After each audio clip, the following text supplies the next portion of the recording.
ഇസ്ലാമിൽ സ്ത്രീക്ക് സ്വാതന്ത്ര്യമുണ്ട്, നീതിയുണ്ട് എന്ന് പറയുന്നു.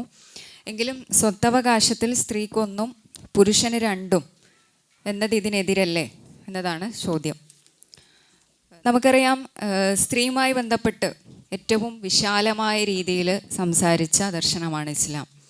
ഇപ്പം ഇതിൽ നമ്മൾ മനസ്സിലാക്കേണ്ട സംഗതി, സ്ത്രീയെയും പുരുഷനെയും അവനെ സൃഷ്ടിച്ച ദൈവം ചില ഉത്തരവാദിത്തങ്ങൾ ഏൽപ്പിച്ചുകൊണ്ടാണ് ഇങ്ങോട്ട് അയച്ചിട്ടുള്ളത്. വിശുദ്ധ ഖുർആൻ പരിശോധിക്കുമ്പോൾ നമുക്ക് കാണാൻ പറ്റുന്ന ഒരു ഭാഗമാണ് അർ റിജാലു ഖവ്വാമൂന അലൻ നിസാ. അതിൻ്റെ പരിഭാഷ എന്ന് പറയുന്നത് സ്ത്രീകളുടെ കൈകാര്യകർത്തൃത്വം ഏൽപ്പിക്കപ്പെട്ട ആളുകളാണ് പുരുഷന്മാർ എന്ന നിലക്കാണ്. പലപ്പോഴും ഈ ഒരു സ്റ്റേറ്റ്മെൻറ്റിന് അല്ലെങ്കിൽ ഈ ഒരു വചനത്തെ പലതരത്തിൽ വ്യാഖ്യാനിക്കുന്നതായിട്ട് നമുക്ക് കാണാൻ പറ്റും. ഈ ഒരു ആയത്ത് കൂടി അല്ലെങ്കിൽ ഈ ഒരു വചനം കൂടി ഈ ഒരു ചോദ്യത്തിലേക്ക് വരുന്നത് കൊണ്ടാണ് ഞാൻ ഉദ്ധരിച്ചത്. അഥവാ ഒരു സ്ത്രീയെയും പുരുഷനെയും സംബന്ധിച്ച് ദൈവം പറയുന്നത് സ്ത്രീക്കും പുരുഷനും വ്യത്യസ്തങ്ങളായ ഉത്തരവാദിത്തങ്ങളും ബാധ്യതകളും കടമകളും ഉണ്ട് എന്നുള്ളതാണ്.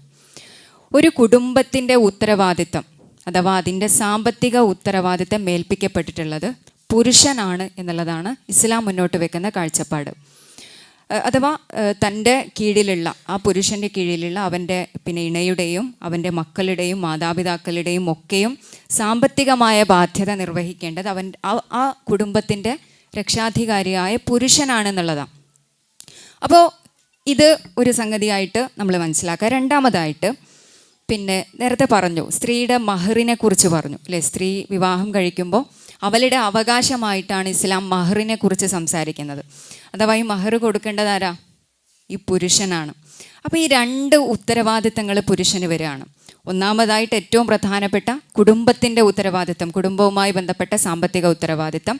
രണ്ടാമതായിട്ട് സ്ത്രീക്ക് കൊടുക്കേണ്ടുന്ന മഹർ. ഇത് രണ്ടും പുരുഷൻ്റെ ഏറ്റവും പ്രധാനപ്പെട്ട ഉത്തരവാദിത്തമായിട്ടാണ് റബ്ബ് പഠിപ്പിക്കുന്നത്.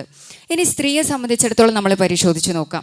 സ്ത്രീക്ക് ഒരിക്കലും തൻ്റെ കുടുംബത്തിൻ്റെയോ തൻ്റെ സ്വന്തം തന്നെയോ സാമ്പത്തികമായ ചിലവുകൾ വഹിക്കേണ്ട ബാധ്യതയില്ല എന്നാണ് ഇസ്ലാം പറയുന്നത്. അഥവാ അവൾക്ക് തൻ്റെ ചിലവുകൾ പോലും നിർവഹിക്കേണ്ടവൻ പുരുഷനാണ് എന്നാണ് പറയുന്നത്. തൻ്റെ ഇണയായ പുരുഷനാണ് തൻ്റെ ചിലവുകൾ പോലും വഹിക്കേണ്ടത്. മനസ്സിലായില്ലേ? അപ്പോൾ ഇവിടെ നമ്മൾ മനസ്സിലാക്കുക, സ്ത്രീക്ക് ഒരർത്ഥത്തിലുമുള്ള സാമ്പത്തിക ബാധ്യത ഇസ്ലാം കൽപ്പിക്കുന്നില്ല. സ്ത്രീക്ക് ഒരർത്ഥത്തിലും ഇതേ സമയം തന്നെ സാമ്പത്തിക ബാധ്യതയില്ലാത്ത അതേ സ്ത്രീക്ക് തനിക്കിഷ്ടമുള്ള പോലെ തൻ്റെ കീഴിലുള്ള സ്വത്ത് എന്താണ് അതിനെ ഉപയോഗിക്കുവാനുള്ള സ്വാതന്ത്ര്യം ഇസ്ലാം നൽകുകയാണ്. ഒരു സ്ത്രീ, ആ സ്ത്രീക്ക് അനന്തരാവകാശത്തിൽ കിട്ടുന്ന സ്വത്ത്, സ്ത്രീക്ക് അനന്തരാവകാശവും ഉണ്ട് എന്നുള്ളതാണ് ഇതിലൂടെ നമ്മൾ ചേർത്ത് വായിക്കേണ്ടത്. അഥവാ സ്ത്രീ എന്ന് പറയുന്നത് നേരത്തെ പറഞ്ഞതുപോലെ പല കൺസെപ്റ്റുകൾക്കിടയിൽ ഉള്ള ഒരു സംഗതിയാണ്. സ്ത്രീക്ക് അനന്തരാവകാശം ഉണ്ടായിരുന്നോ, സ്ത്രീക്ക് സ്വത്തവകാശമുണ്ടോ എന്നുപോലും പലതരത്തിൽ നമ്മൾ ചർച്ച ചെയ്യുന്നുണ്ട്. ഇസ്ലാം പറയുന്നത് സ്ത്രീക്ക് സ്വത്തവകാശമുണ്ട്.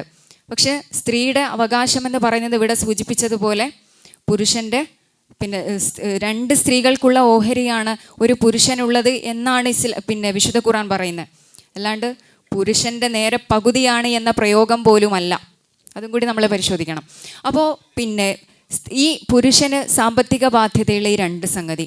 എന്നാൽ സ്ത്രീക്കാണെങ്കിൽ തൻ്റെയോ തൻ്റെ കീഴിലുള്ള ഒന്നിൻ്റെയോ സാമ്പത്തിക ബാധ്യതയില്ല. എന്നാൽ അതേസമയം തന്നെ തനിക്കിഷ്ടം പോലെ തൻ്റെ കീഴിലുള്ള സ്വത്ത് ചിലവഴിക്കുവാനും വിനിയോഗിക്കുവാനുമുള്ള സ്വാതന്ത്ര്യം ഇസ്ലാം നൽകുകയാണ്. അതോടൊപ്പം തന്നെ സ്ത്രീക്ക് തൊഴിലെടുക്കാനുള്ള സ്വാതന്ത്ര്യവും ഇസ്ലാം നൽകുന്നുണ്ട്.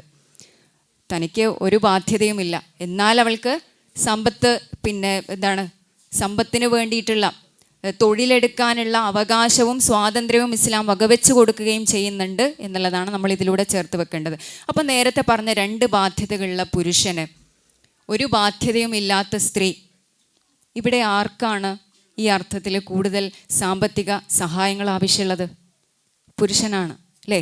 പുരുഷനാണ് കുടുംബത്തിൻ്റെ ഉത്തരവാദിത്തം, അതുപോലെ തന്നെ സ്ത്രീക്ക് മഹർ കൊടുക്കേണ്ടുന്ന ഉത്തരവാദിത്തം. അതുകൊണ്ട് തന്നെയാണ് സ്ത്രീക്ക് ഇവിടെ സ്ത്രീയെ പ്രത്യേകം പരിഗണിച്ചതിലൂടെ, സ്ത്രീയെ പ്രത്യേകം ഇവിടെ പറഞ്ഞതിലൂടെ നമ്മൾ മനസ്സിലാക്കേണ്ടത് സ്ത്രീയുടെ അവകാശത്തെ ഒന്നുകൂടി അരക്കിട്ടുറപ്പിക്കുകയാണ് ഈ ഒരു അള്ളാഹുവിൻ്റെ ആയത്ത് എന്ന് നമ്മൾ മനസ്സിലാക്കേണ്ടതുണ്ട്.